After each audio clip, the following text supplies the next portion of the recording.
Yeah, you can stop talking. I have my answer already. Will Devil all the time, like just go, go, go. Called it Nomad Sweden, and okay, let's take all the money from the YouTube channel. I lean more and more towards getting dirty. I want to go full throttle now. Hello and welcome to Part-Time Nomad Podcast. On this episode, I'm meeting up with the Swedish guy, Robert Baldinger, but you probably know him as Nomad Sweden. And we will talk about his new bike, his new life with a new YouTube channel, and also how to adventure in Sweden.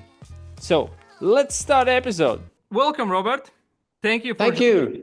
I think we can start the episode with getting to know you. And this time I'm gonna do it a bit differently. I send you that will be some questions to get to know you, but this is gonna be you just answer the way how you think it is. Like you don't have to think about it. Don't think about it. Don't overthink it, basically. Okay, just go. That's dangerous because I have some sort of Tourette's. I don't think about what I say. I just throw it out. So. That's good. That's good. We want to hear the honest answer. So let's get to know Robert. Three must-have things on your adventures. Oh, wow. Of course, a bike. You can have adventures without a motorcycle, but of course, that's how I prefer to go. But and as Thomas said, I need a camera. Some people think that's sad a bit. Why don't you just enjoy your adventure on your own and experience whatnot? But I need a camera. So that's, and I have five, I think. Cameras, yeah. But Five cameras. when I travel. So and other than that, I'm not so much. I'm a gadget guy, of course. I like all the tech stuff, but and as you said, because I watched the last podcast that you did with Thomas, you said the navigation. I do like the navigation, although I understand people who want to go navigating by the stars and a paper map and reading hands or whatever. But I like the navigation part, Android stuff there. What And do you use for navigation? What do you use for your navigation? I use from Thork Racing, the DMD system. That's the software, that's the tablet, but also um, almost the most important part, the hand controller, the joystick, because because you stop thinking about that you're actually doing something with your hand. You're just thinking, zoom out, pan up, look ahead on the map, and it just happens. Yeah. Um, Yeah, I yeah, so completely agree. Basically it's such a luxury thing, like you don't really like I think I don't really need it, but it's so good to have it and like especially like wandering around and like looking yeah, for places and like making the route for someone else or just like wandering around in any area. Like it's so easy. Like you don't have to stop and browse the map. You just yeah. ride and look at the map at the And same then you can take it off and watch porn. I mean, Netflix is the time. 10th, and Yeah. um, yeah, so that's like that. But yeah, I can't think of anything else really that is so Yeah. important to me. There is Like three. Like my we got three things from you. So yeah, that's so are you ready for the next one? Next one is yes, I'm ready. two words that would describe your riding style. You have to do only two Um, words. Two words. Two words is um, over my skills. That's not one word, but I like to ride um, a bit over my skills. That's one because I do enjoy action. So, um, but also with my head, I don't do stupid stuff. That's a lot of words for two words, but It's four, but yeah, accepted. Yeah, accepted. yeah. So yeah, I like to get dirty in the technical stuff, but with my head. I mean, I'm not 17 anymore either, so Once you said it, you like to ride over your head. Like the picture that comes in my mind is the one from your GoPro footage in Latvia, where you're like falling over. But it Yeah. is so artistic in a way. Like, Yeah, that's what 20 years of Taekwondo does with martial arts and stuff. I think I don't train it for self-defense. I train it to be flexible get my legs over the luggage and to do combat rolls when I fall off the bike. So, cool. So the last of the three questions are one bike that you would love to keep forever in your garage. It can be new or old bike, any bike. It doesn't even have to be the bike you own. It can be yeah, anything. you can stop talking. I have my answer already when you just said the question. It's my T7, of course. It's because it's not only that I really enjoy that bike, it's sort of me. It's I have a lot of emotions on that bike. Some say the bike is only a tool, but it's really what started my YouTube channel also. Me and the T7 because I got it just when it was really new and the US did not have the T7 yet and Australia and that part did not have the T7, so it was a lot of interest in that bike, and that what got the channel started really. And I've done so much to that bike, been through so much on that bike. Every memory that I have from all the adventures is from that bike. So, and I mean, it's 83,000 kilometers on the odometer now. And if I sell it, I won't get that much for it anyway, with that much mileage. So yeah, it's gonna stay.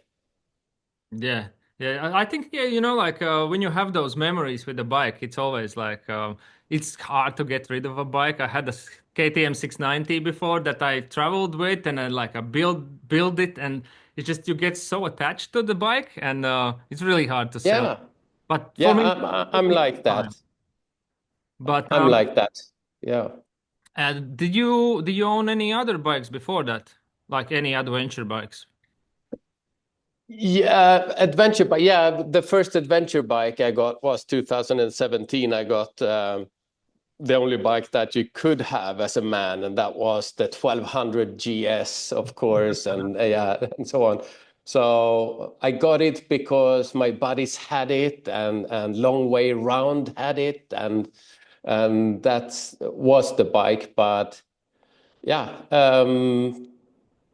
it's a big, very comfortable bike and so on. But I liked getting into trouble too much, and it's a quite heavy bike with, I think it was 260 kilos at that time.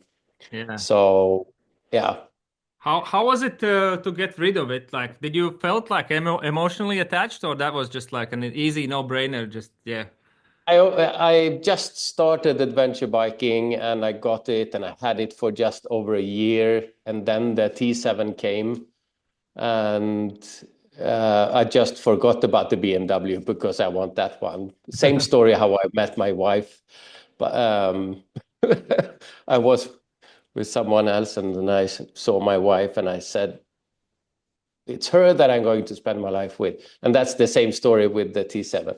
So the tea is kind of staying forever. So good. So Uh, actually, the next question kind of ties into that as well. But yeah, like you have a new bike, new life. So basically, yeah, I can see something in your background here and everyone. yeah. So tell me a Yeah. bit more about yeah, why such a decision and obviously Of we the know bike about or the the today. channel or the bike? I mean, like, uh, let's start with the bike. Yeah, let's start with the bike. yeah, let's start soft.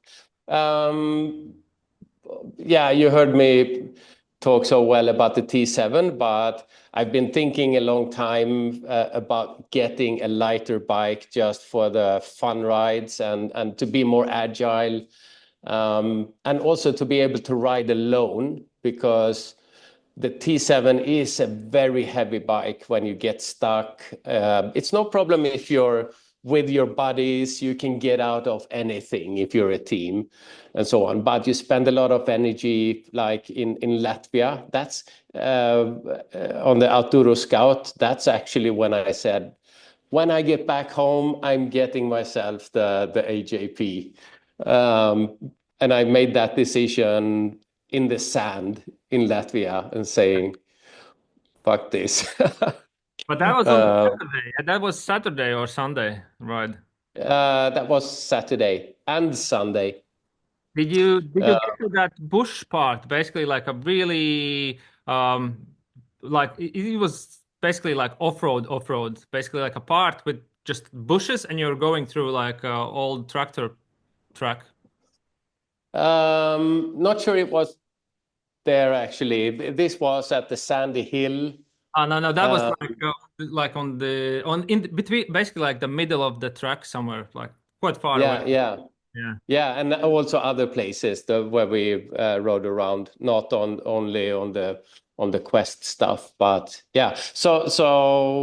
And I've been thinking a long time, but I didn't have the funds, the finance to do it. But now, when I managed to do that, and yeah, I borrowed the AJP for a week this summer and went on a local adventure, camping and loading the bike and so on. And riding it felt so much lighter.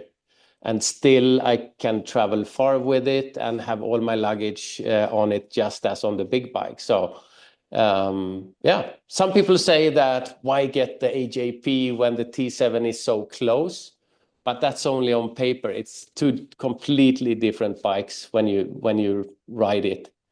Yeah, Um, I think they're very, very different. Like I would say AJP is quite close to 701, 690, something like that with a yeah, round. yes, yeah. I think they are a good comparison. Have you Uh, taken a 690 or 701? I don't have much experience. I've ridden them. Just can I try your bike and just ride around a bit?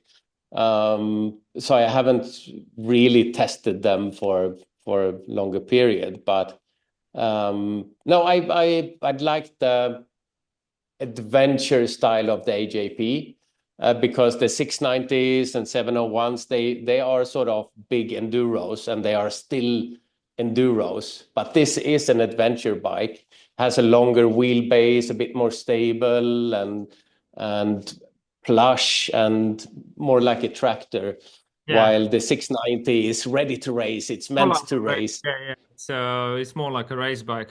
When I had the 690, it's quite difficult. Even like going through the town was quite annoying because it's all like the bike all the time wants to go. Like basically, it wants to go faster, faster, faster, faster. It's just like a Yeah, yeah. little devil all the time. Like just go, go, go, and it's Yeah. more aggressive. Yeah, But so I enjoy this one, and yeah, it's quite new. I have 370 kilometers on the odometer now, so yeah, we'll see. I will use it quite a lot, at least locally and so on in yeah, next year. So yeah, it would be really cool to hear a comparison like between 690 and 701, but I presume that would happen somewhere in the future for you, yeah, like and probably, the same with probably. Tenere as well, like because AJP have been on my list as well. Like I bought a Tenere, I went from 690 to Tenere.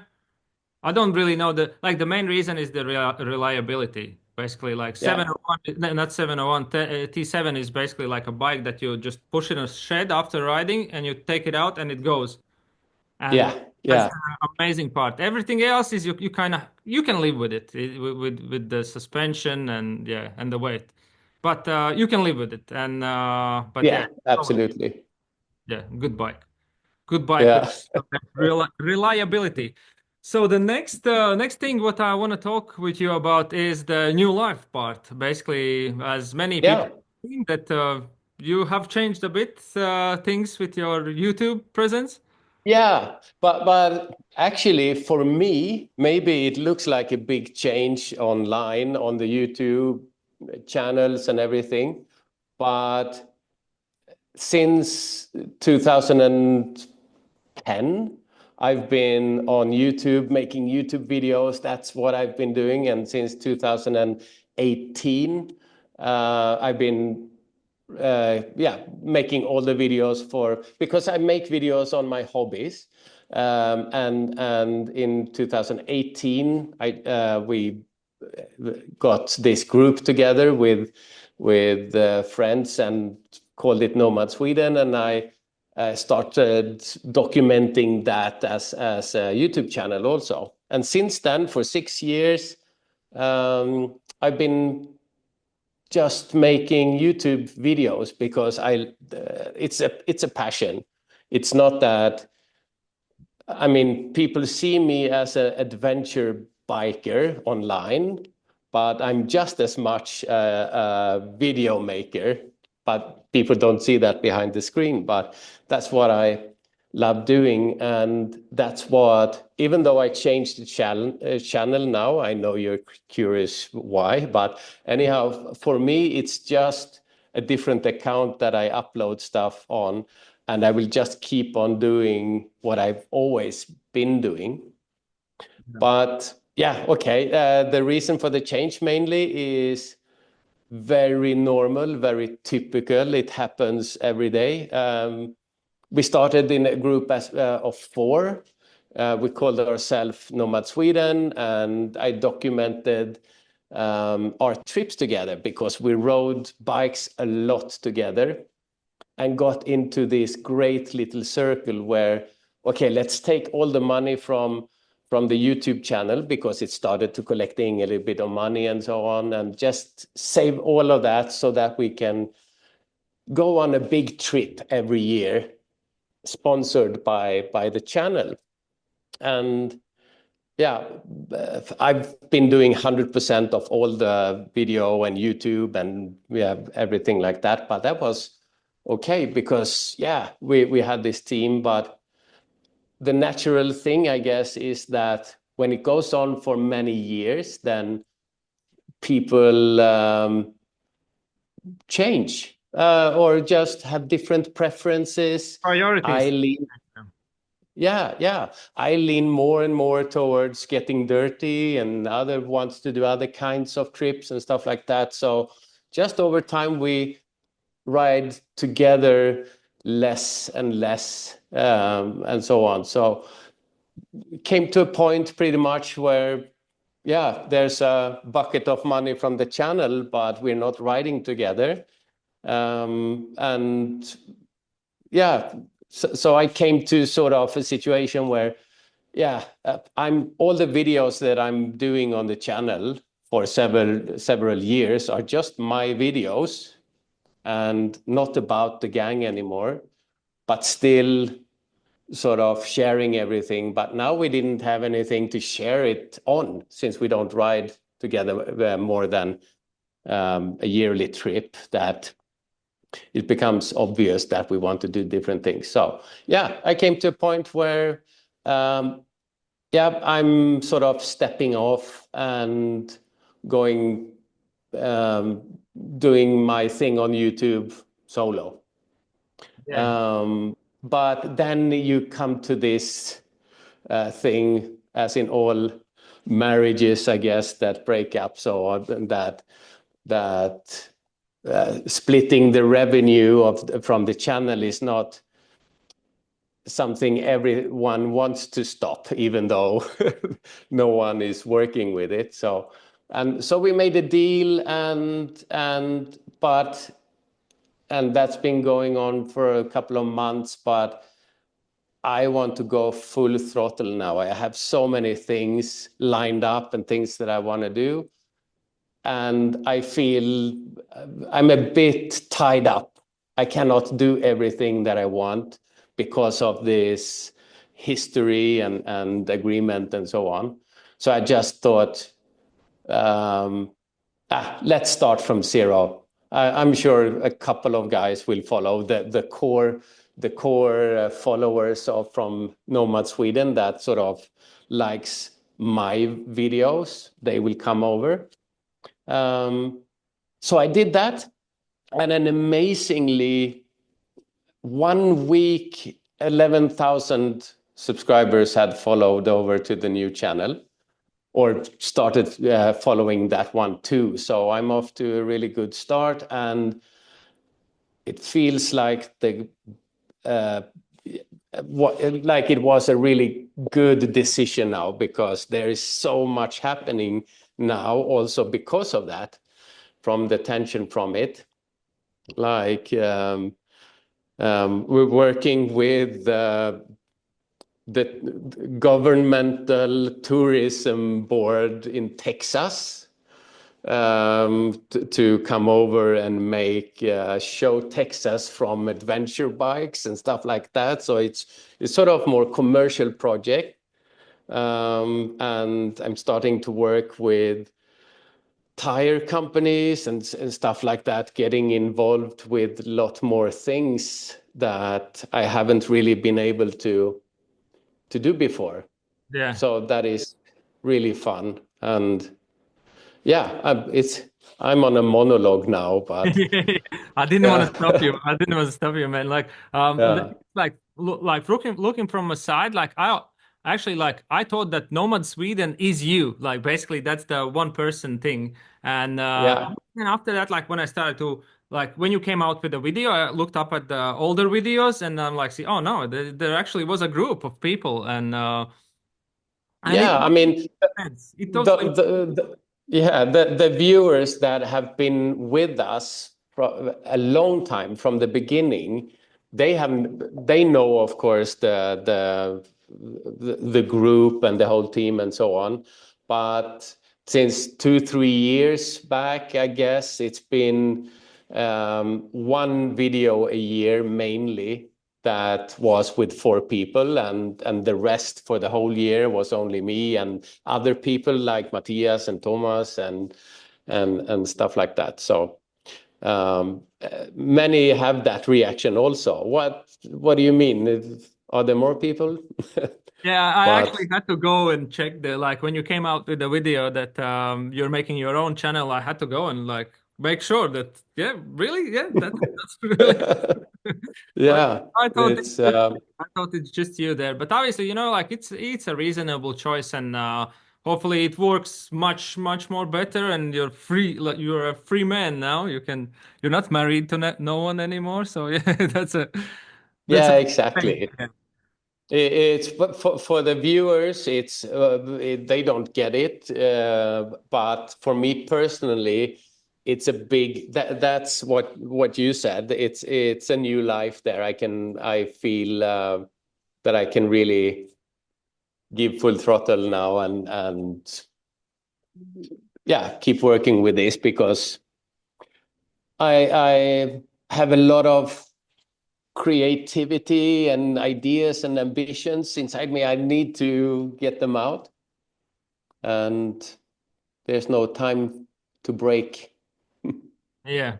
So yeah, I think it's like clear. This will be like a really clear explanation of what happened and things like that. I think we can move on to the next subject, which would be like nomading in Sweden, or riding bikes in Sweden, or adventuring in Sweden. Yeah, Any word? Like I saw your IKEA guide. Yeah, kudos for the idea. It's brilliant. Like I saw. Oh, yeah, that's a really cool idea, and I think we can maybe like like people who are listening this, people who are not from Sweden, like can you do like a short version of the guide for people thinking of going to Sweden, like the main yeah. thing that you need to know before going for adventure in Sweden? Yeah, absolutely. First of all, Sweden is 70% forests. It's a very long country, 1,600 kilometers. So, and above the first third of the country from the south, you get a really nice wilderness feeling. It's not that you're in a country and riding in a wood, but you're sort of in Alaska somewhere. It's Yeah. you can get far away from civilization without really being far away, but you have these vast plains and endless gravel and forest roads. We have like 400,000 kilometers or something like that of gravel. Yeah. So there's a lot of people from northern Europe where gravel riding isn't that accessible, and Dutch people, German people, and so on, they love to come to Sweden because it's not that far, and you can really live sort of wilderness life there. We also have the freedom to roam, which means you can camp anywhere that you like, except in, of course, in the garden of a house where someone lives. But if you see a lake and a forest, and you can just go and pitch your tent there. Is there like So an even application or something? Basically, is there like a guide or application or some sort of local thing? Like we have the Latvian country forests, basically like a website and app where you can find like camping spots. Is there something similar to that in Sweden? yeah, you can camp in any forest or place in Sweden, which is sort of not disturbing anyone, under a lot of responsibilities to leave it the way you found it, and don't throw trash and everything. And the culture here is that people tend to follow that. It's sort of in how we do things. But then also in the whole of Sweden, talking about an app, there's also these shelters, which is sort of a wind shelter and a fireplace by a lake, maybe a little trash can and some firewood and stuff like that. And there's over 4,000 of these spread out everywhere in Sweden, because people like to build them, and also the towns and the regions sort of build them for the people that live there to go out in nature, enjoy, and just bring something to cook and whatever. So there's an app for that. I cannot just from the top of my head remember the link to it, but it's on my Swedish adventure manual video, the Okay. IKEA video that you Check out that video if mentioned. you're looking for the Yeah. episode. And Yeah. So basically, wild camping and riding forest and gravel roads, that's Sweden. is there any like mountainous areas, like with the mountains, where you can ride with a bike? No, not like in, for instance, the Alps, or in Norway, for that sake. Um, so it's not like you ride in these steep mountains on trailing roads on the mountainside. You Yeah. don't have much of that. Um, so we don't have that high mountains, and where the mountains are, we do have mountains. The highest is about 2,000 meters, something like that, but it's really far up north. But those are hiking areas where you're not allowed to have motor vehicles and stuff like that. So So most of yeah, the would be more like pretty much the terrain where you can ride in Sweden. It would be mostly flat with like forests, lakes. Yeah. yeah, it's still hilly, and you have these, but not like the West Alps where you sort of get dizzy looking down. Yeah. And so Yeah. like other things like like I think each country I would say can like talking I don't really like to talk about tires, but talking about tires, what would you say which is the go-to tire for Sweden if you're going for adventure in Sweden, like going off-road? What would be the most typical pick? Sweden is very easy skill level required. So it's a great country to get hours and hours and hours of gravel practice, but because you won't get into these Romanian dragon pits where you find skeletons of old riders. But so it's quite easy. So tire wise, a popular pick is just 80/20 tire, like the E07, or Yeah. they're called Oh, Trail who knows how they're XT called now? Trail or something like that. Yeah, so 80/20 tires are, yeah, absolutely good enough. And if you ride the TET in Sweden, I guess there will be like 2-3% or 1% even that could, depending on weather. I mean, you can end up in mud and stuff like that, if it's a wet season and things like that. But just normally, it's very simple, and 80/20 tires are good. Yeah. Yeah, in comparison for Latvia, I would say like Mitas 09 would be like the at least the minimum, basically minimum tire what you like Yeah, you you can have yeah, you you have so much sand. yeah, there is And sand, mud, and yeah, some trick, especially like on TED, there is some tricky parts that you would enjoy much more with better tires. Obviously, you can do everything with any tire, but it depends on the skill level and yeah, yeah. how much do you want to like hustle going through that place. So yeah. Yeah. Um, any other recommendations for Sweden? Apps like Um, or any apps or what else? Apps, yeah. for navigation, it's stegra.io, made by four guys from Gothenburg, just 1 hour away from me. They started adventure riding, but found that there were no good navigation or routing apps. So they have come up with, they're really good programmers. So they have made an algorithm that really creates nice gravel routes in Sweden. So you don't really have the need for TET. You just pick a point on Yeah. the routing app, and it's great riding. And they also have more data, like all the gates and if the whom how is the road maintained, who pays for it, and that is something in Sweden because you don't want to mess up the gravel roads because it's the local people that with their own money maintain the road, and if and therefore they also have the right to put up forbidden signs any way they want. So if you just go nuts on their roads, you will find a forbidden sign next time and so on. So that data is also in their app. How is forbidden in Swedish?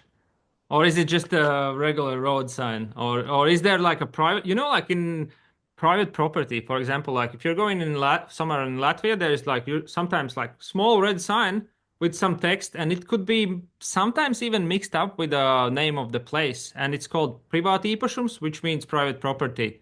And Okay. that basically like legally you can still, I think you can still go there legally, but no one wants you there, and you might get like Yeah. someone Yeah. really angry and Yeah, we have the typical European signs, forbidden, yellow sign, round, red borders with a cross, and then a motorbike and a car on it. is there like a So private property sign or like any? no, and it's pretty much the same in Sweden as you described, that you can see a handmade or some other more professional sign saying private road, but that doesn't mean that you cannot go there, but it's probably not what they want. Yeah, yeah, So I would say so. And is it easy avoidable? Yeah, like to avoid the private roads. Is it easy to yeah, avoid? yeah, it's very easy. And You, I tried Stegra in Latvia and in Romania, and yeah, it's really great app, and you can even like going when you're going on a trip and you don't want to go off road, but you need to get somewhere. You can pick yeah, twisties, basically like the twisties section. Uh, yeah. Well, yeah, it's a great app, and I'm looking forward to use it in January in Greece. So yeah. Oh, nice. Yeah. Any other things that we missed for Sweden? No, just get here. It's Yeah. much cheaper than Norway also. Next question is, what are you looking for when you're going for adventure? Yeah, it's a tough question, I guess. But one big thing, of course, there is I want to see and ride in beautiful areas, nice, engaging roads. That's sort of the both the motorcycle part of it, riding the bike in nice, cool places and seeing new places. It doesn't have to be spectacular places, but just experiencing a new country, a new culture, and everything. So yeah, that's one part. But I also enjoy the culture to explore cultures. That's an adventure too, from the food, the people, and meet people along the road. That's why I haven't been camping a lot in other countries. I usually stay at small pensions and inns Yeah. because you get to eat the local food more and talk to the local people a bit more. So yeah, it's really and I've learned so much from that. So before I started adventure riding, I mean, you didn't think of any other countries in Europe. Then where are we going this year? We have France, we have Italy, we have Spain. Are there any other countries? But now, since exploring the Balkans and a little bit the Baltics now and so on, I see no need of going to the west countries anymore because it's been Kind sort of of the way of how you think of places, like you said, like France, and like the typical destinations would be like France, Spain, and things like that. And as soon as you get a bike, you're kind of like you're more looking towards like Balkan countries, yeah. Morocco, and places like that, where you probably wouldn't go like just on a holiday with the family. And Yeah, and there's so much culture and so much history, so nice people and amazing nature that's sort of been overlooked. Of course, because of the Iron Curtain back in the days, also, I guess. But they deserve our tourism and attention, I think, because like Romania, for instance, it's I had no idea of about Romania. The only thing I knew that we have these traveling people with that asks for money outside the supermarket, yeah, yeah, and yeah, and so on, and so yeah, it's and Ceausescu, old communism, and yeah, poor people and so on.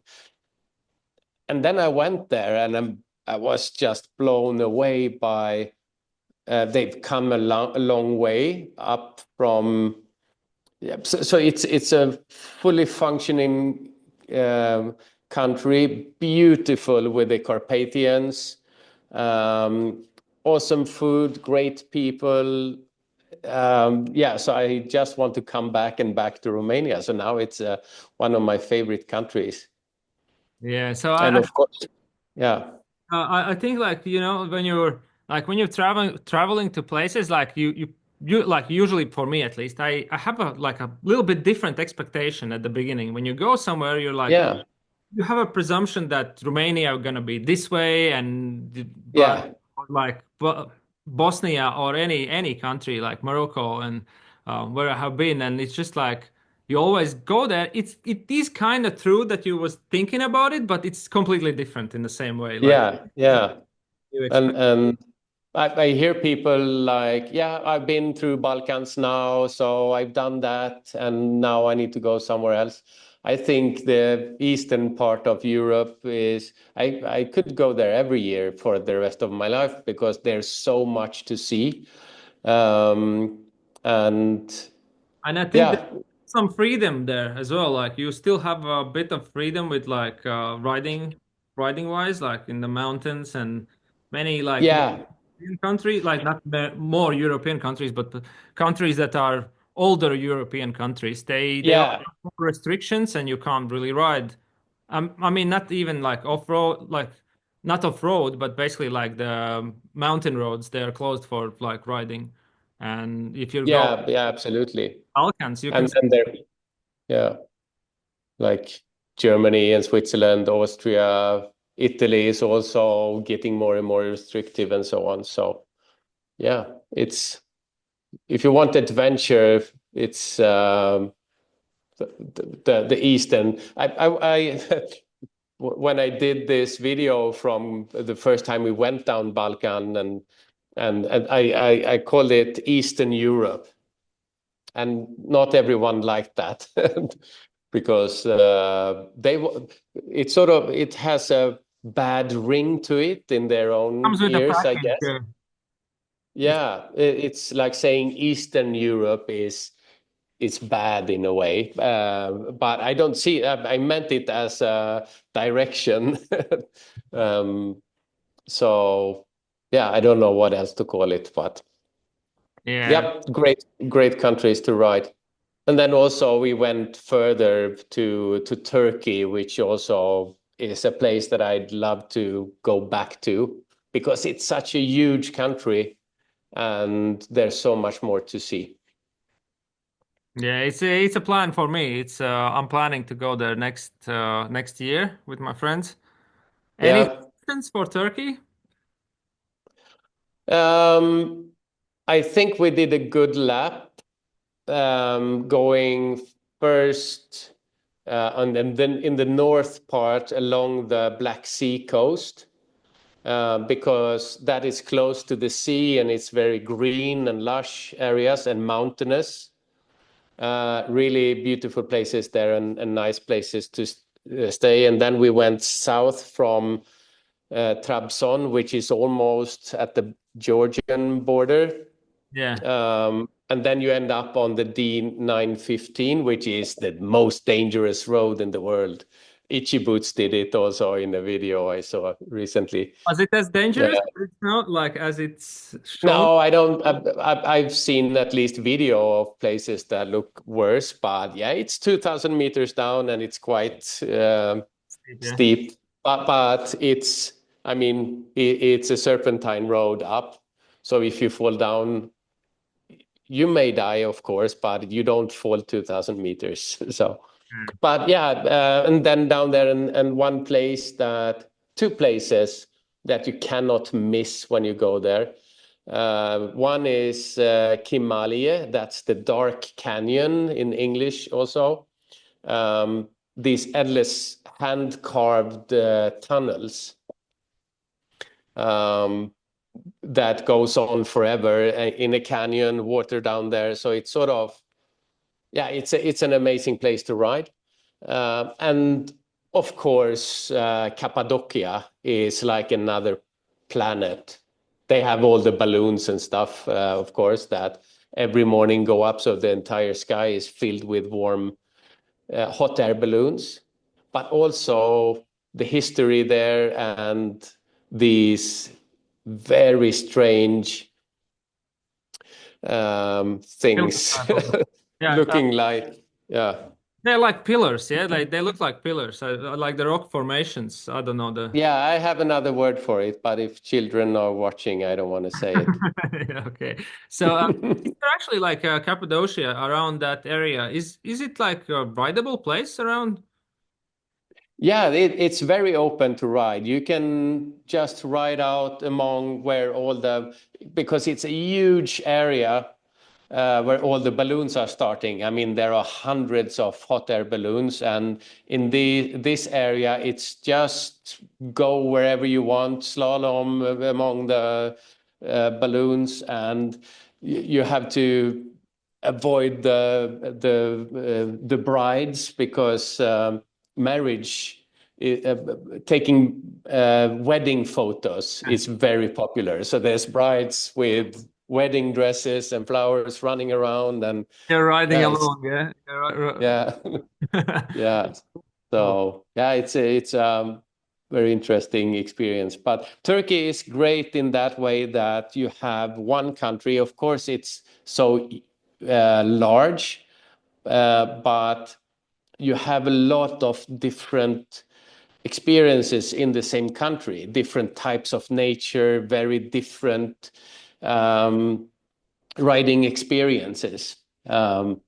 Like, yeah, usually if you go to Sweden, you have lakes, forest, and gravel roads, and that's what we. But in Turkey, you have sort of everything. yeah. What would you say would be the first place to go for someone, for example, from Latvia, Lithuania, Estonia, or Sweden, basically like from our region, like somewhere close to us? What would be the place to go for the first adventure trip? Of Um, I would. You're a bit spoiled because you are on the main European continent. So you are closer to. I would go either up to Sweden, Norway. yeah. Sweden is easier because if you see a road, you just ride there. But Norway is a lot more asphalt.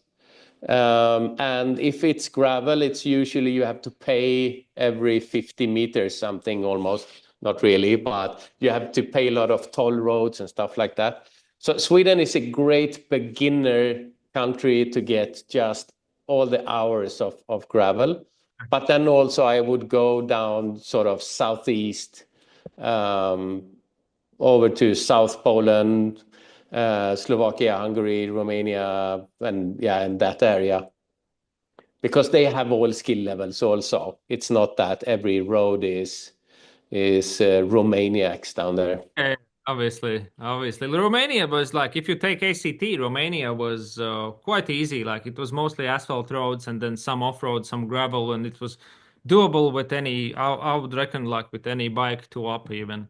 So yeah, the TET was tricky. TET was tricky. It felt like Yeah, much of it, but yeah, it seemed that it's gonna be like if I would continue, it would be quite hard. Like it would be not quite hard, yeah. hardest TET what I have been to. If I would do the TET, I would bring the AJP, but riding there is nicer on the T7, so we'll Yeah. see. So I have some questions from Instagram for you. Oh, interesting. I wonder what they want to know. My shoe size is 42, if so we Actually, got that. there is one actually in let me see, I'll get the translation straight away. There is one in Swedish. I think it's in Swedish, like it was in a different language. So let me Okay. I save the translation. I have like a assistant voice, I think somewhere here. No, I lost it. Okay, yeah, I can't find it now, so I'll have to read it. Okay. Yeah, so That'd be fun. that's that one. So just a second, let me find it. I took a screenshot because like after the stories, like after 24 hours, the stories are gone, and you have to like Yeah. back and You can send me the screenshot and I'll try to read it. I'll try to read it. yeah, that's more fun. That's more fun. Är du parkerat för vintern eller du är runt? Got it? Very good. I'll give you a 4 out of 5. Okay, Uh, not too bad then. yeah, yeah. Have you parked your bikes for winter or do you ride all year around? I usually ride every month of the year, but in Sweden, since yeah, we can get really cold sort of periods in Sweden. It used to be real winter all winter, but that's now not how it works anymore.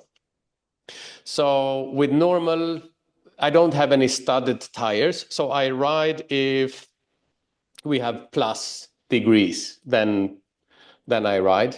But hopefully, I'm hoping for this year that we get a real white, crisp, and cold winter because then I will get studded tires or spikes and go out on the AJP.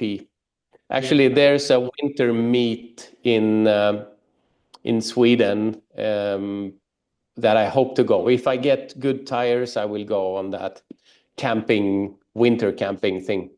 When is that winter meeting in Sweden? Last weekend of February.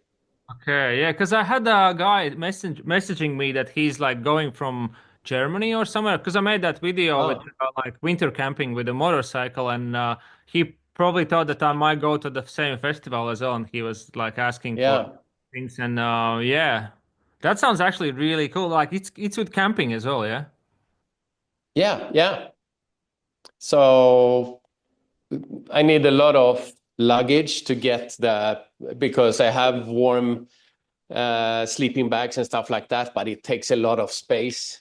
Yeah. But yeah. So, but I saw you did a really snowy camping. I was quite lucky, like because it's really tricky with the roads to get somewhere. Like riding some on the gravel roads, if there haven't been no like cars riding there, you can still ride there. It's easy going through the snow with just normal tires. Not easy, but it's Yeah, doable. But after like when yeah, you get the first layer of cars, like just going over the snow, it gets like really icy underneath, and when it gets yeah, frozen again, then after that it's just impossible to get somewhere. And I was yeah. lucky that we had the snow, and I had some free time. Basically, like the on the day when it started to snow, I was just going for the camping trip, basically. Yeah, yeah. Cool. Yeah, you kind of have to catch the right moment. And I was already thinking about it for like 2 years to do it and never had the right moment. And I already have studded tires in my garage from like a MX bike. And I was thinking Okay. on 690, but then I sold it now and I realized that I can't really get them on Tenere because Tenere is the Yeah, wider tire. You can't put a yeah, motocross uh, yeah, and the front as well because the fender is low. Tenere doesn't have a higher fender, so yeah, the yeah, stud yeah. on the fender and destroy it. Yeah, that's good with the AJP. I have enduro size rims on that one, so I can get. Quite easy for you, yeah, just to get like Yeah, ready-made tires. You can obviously put the studs in yourself, but that's such a hassle. yeah. So travel plans. Andres is asking for travel plan Oh, for 2025. um, It's a I big have workout list. so many plans and I cannot do them all, but in it's not settled yet. But I have teamed up with a freelance journalist, photographer, um, and myself as a video creator. And we thought, let's do sort of a project which will be sort of, he can sell articles to magazines. And yeah, so it's really a production project. And for some reason, we decided to go to Texas. So because we have so many images in our head of what Texas is, cowboy hats and barbecue and oil fields and Trump supporters, what. But yeah, so hopefully if we get that going, I'll be in Texas riding adventure bikes in the different regions, the canyons and forests and ocean area. Um, and then we have in June, there's the Tenere Travel Trophy is coming to Denmark through Sweden and Norway. And I just feel that I'd like to be part of that somehow. Since I am a Tenere guy since so many years and going on this official Tenere event would be fun. Can you Um, tell me a bit about the event? Is it like it's a road touring event or? it's an adventure bike. Yeah, it's Tenere 700 mostly, of course. And they have done it 2 years before, and it's in different parts of Europe so far. Last year was starting in Bavaria in Germany and going, yeah, through some countries down to Croatia. And it's sort of camping, riding and like that. So, and that will happen in Scandinavia this year. So, yeah, you started someplace, and they have sort of a Tenerife town that moves to the new place every day, and the bikers ride. And when they reach the goal for the day, there's the sort of town is there with entertainment and all the camp. Yeah, you pitch your tents and all of that. So it's moved. It's like an adventure rally, yeah? So something like a rally Yeah. sport, riding as fast as you can, yeah. So Yeah, absolutely. Then in summer, because I have ridden two little Swedish adventures because and so I miss riding in Sweden. So we have a project going up to the guest book. And it was one of some, I don't know how many years ago, but he tried to find the most northern place in Sweden where you could ride an off-road bike on some sort of trail, still going on some sort of trail. So he found the most northern part of Sweden, and it's way up in Sweden. And there he placed this guest book with the copper pages, the metal copper. So you have to punch in your name or whatever in that guest book. So that's one thing that we'd like to do this year also, because it's a cool project with a nice goal to reach that and find that guest book in the middle of nowhere. And then August, September sometime, I'm teaming up with Thomas Hansen and Matthias Brappenkamp to go to Romania and ride there again. But this time with camping gear, because I have never done that in Romania. So, and that would be a new experience, and pet the bears and are you excited about meeting the bears there? Yeah. It's like So so crazy with the camping there. Like I done it for a couple. I done it solo for a couple of nights there, and like when I left my bike with the guy where I left it now, he said like he's a local, and we went to a pub, and basically like all the locals said that no, that's crazy. That's a okay. camping is a crazy thing to do there. But you know, like if you stay away, you know, like if you're obviously no promises, but if you stay away from like farms or civilization or up in the mountains somewhere, then should be fine. And if you're in a group, Yeah, and we will ride with Dragos, our Romanian local friend. He's been riding there all his life, so we'll ride with him, so he can take the Swedes or Scandinavians for a little ride there. and some camp So food. that'll be fun, and apart from that, I'm sure there will come up more possibilities, but even that is a lot for a year. Especially, I mean, I have a normal work and family and stuff like that. So Yeah. it's I have a really understanding wife. So next question is when are you doing the Portuguese test? Um, I actually would love to go to Portugal, over the Pyrenees and then down to Portugal, because yeah, I have a Portuguese bike. I'm good friends with Joao, who makes the navigation equipment. So I need to visit him and so on and ride the trails there. So not 25. I cannot do that because there's so many other things. But 26, I have not gone in that direction. I haven't ridden in that area at all.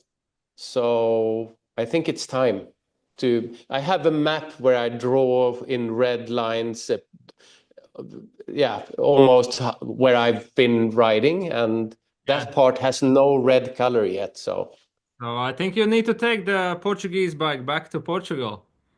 yeah, That's a good plan. That's a good plan. yeah. So the next one, could you please ask Robert what Fife Fan means? He said it. He said it when I Fy wrote, fan, but I've forgotten. Fife fy Fan. fan, fy fan. Be fun. Yeah, it It's means not bloody nothing blue. hell. Yeah, it means like it's a bad word. If a kid says it, the kid's parents will say, "Don't say that." But it's more than that. It's something that you can say to everything, also in positive ways. If you react, you tell me something very shocking, or it, sort of that guy, he did that.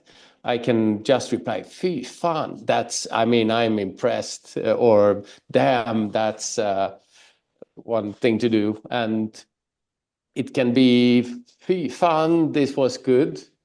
And fy fan, that, yeah. So you can use it almost like Is it like the fuck? mafia.